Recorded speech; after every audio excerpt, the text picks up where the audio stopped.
The basement is dark and cavernous, a gaping maw threatening to swallow you whole.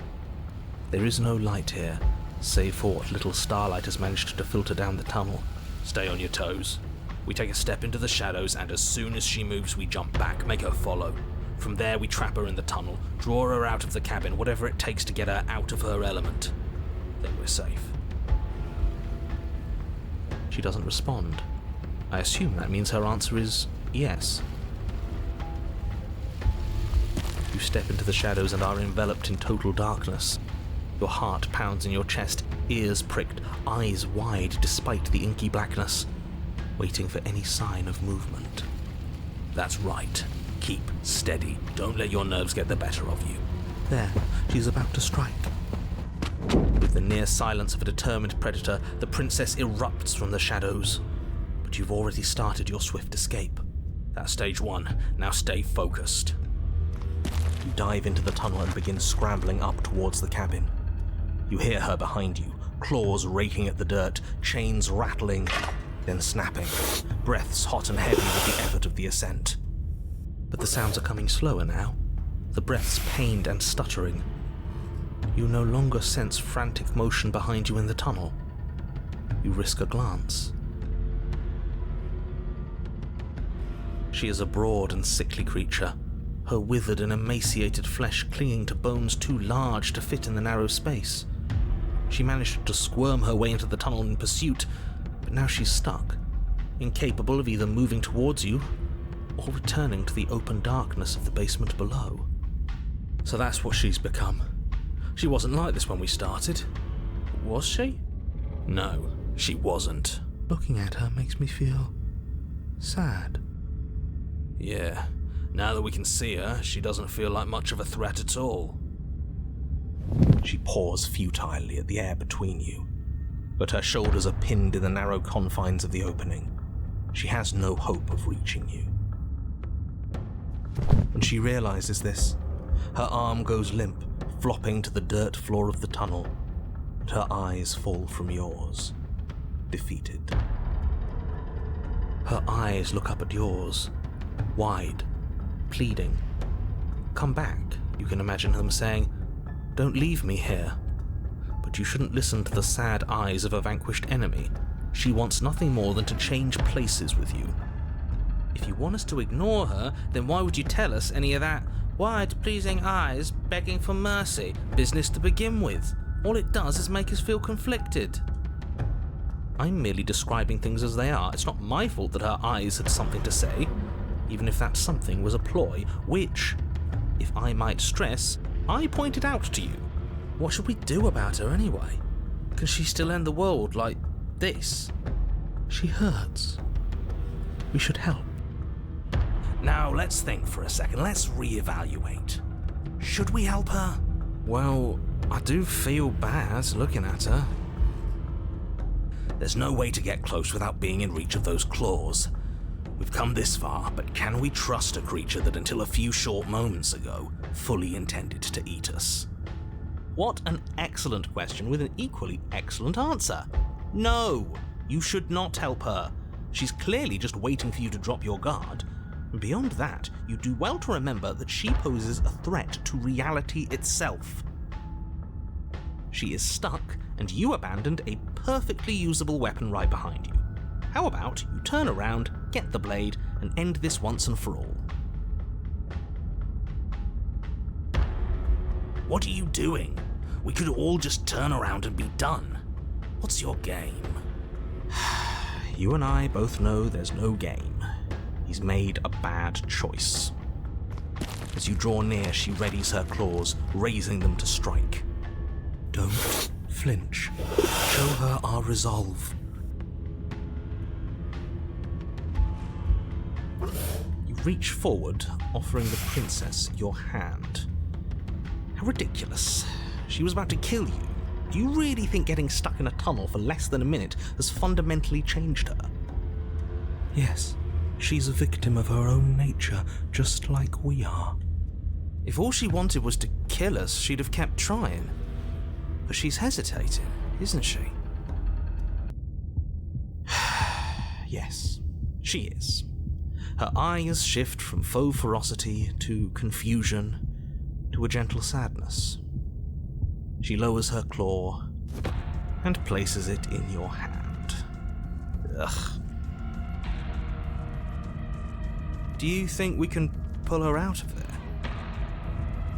We have to try. It's a bad death being stuck in place. And what if it doesn't work? What if we can't trust her? We have to trust someone else eventually. It's either him or her, and I know you don't trust him. I don't even trust the rest of you, but that doesn't mean we have to go around pulling bloodthirsty monsters out of perfectly good traps. But we haven't seen what happens if we help her. Doesn't that mean it's worth exploring? I can't argue with that. Alright, let's see what happens. Maybe we'll finally get some answers. You tug, but the princess remains stuck. What a shame that the bones of her massive form are too large to fit through the narrow tunnel. Keep pulling. All he has are empty words. He can't undermine us if we don't listen. You are all infuriating to work with. But fine, you continue to pull on the princess's arm and she starts to budge. She pushes with her back legs, clawing at the earth, a burst of strength aiding your efforts. The dirt and stone start to crumble around her. That's the spirit. Keep going. Yes, quickly, before the whole tunnel comes down on top of us. Yes, wouldn't that be an interesting development? What if the very nature of this tunnel was such that you were incapable of leaving safely with the princess? How devious. Does it collapse? Yes, it does. As you pull the princess free, the tunnel around you does exactly what you thought it might do. It falls apart. Trapped. No, we have to get out. We have to get out. It's too late to scramble for freedom now, little voice. You didn't think just pulling her out of there would be consequence-free, did you? Well, the ceiling collapses. Heavy stones tumbling down on top of you and the princess, and I don't believe it. Let me guess. Everything goes dark, and we die. No, not yet. You open your eyes to see the princess, her body stretched over yours, her face wincing as she shields you from the heavy rocks and debris. There is space enough for you to move, at least for now. I'll be damned. So there's more to her after all. The pack is always stronger than the lone hunter. We save her, she saves us. She understands. Well, we can't keep saving each other forever. Her arms are already starting to give out, and there's a whole mountain of earth on top of her, just waiting to bury you both. We can always dig, both of us. It beats suffocating to death down here in the dark. Then let's do it. You and the princess dig through the loose earth of the collapsed tunnel together. How sweet. But it seems the harder you try to claw your way forward, the denser the path becomes. All of this effort, and for what? A chance to end the world? I hope you fail. His words are nothing. Pay attention to what you feel and see. It doesn't matter if you ignore me, because I'm just telling you what's happening, and what's happening is that you and the princess are getting tired, and your mouths are full of dirt, and it's getting harder to breathe. Harder to breathe is still breathing. Well, either way, the two of you are miserable. I don't know, I feel like we're forming a bond with her. Can't be all that bad if we're bonding. She's not capable of bonding. Need I remind you that as soon as she saw you, she tried to eat you? You are not friends, and as soon as you're out, you'll see just how seriously she values your life. If you were so sure we were going to fail, you wouldn't sound so desperate. You're just hot air. There's nothing of substance to you at all, is there? I have plenty of substance. I have feelings and desires. Like my desire to save everyone in the world. I feel that very strongly. Do you smell it? Fresh air.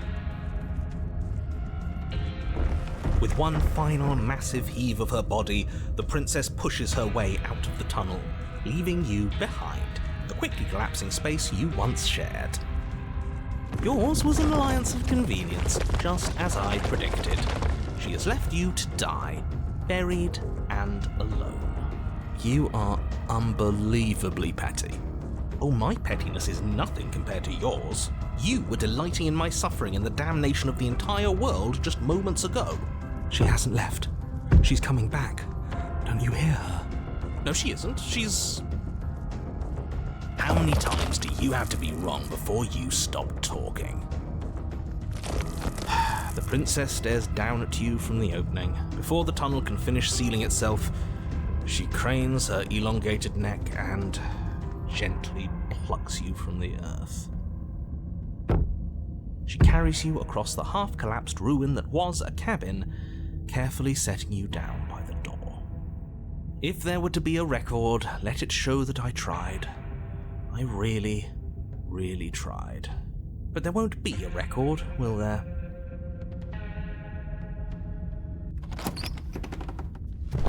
You open the door, the two of you stepping out into the fresh air and collapsing together onto the dewy grass of the outside world. Ha! We're outside, and there's ground beneath our feet. I don't see any oblivion. Admit it, there never was an end of the world coming, was there? Yeah, we got him there, didn't we? Don't think I've ever seen him stunned into silence before. Can't you feel the hole where he was? He's gone. Fancy that? I'm not sure gone is good.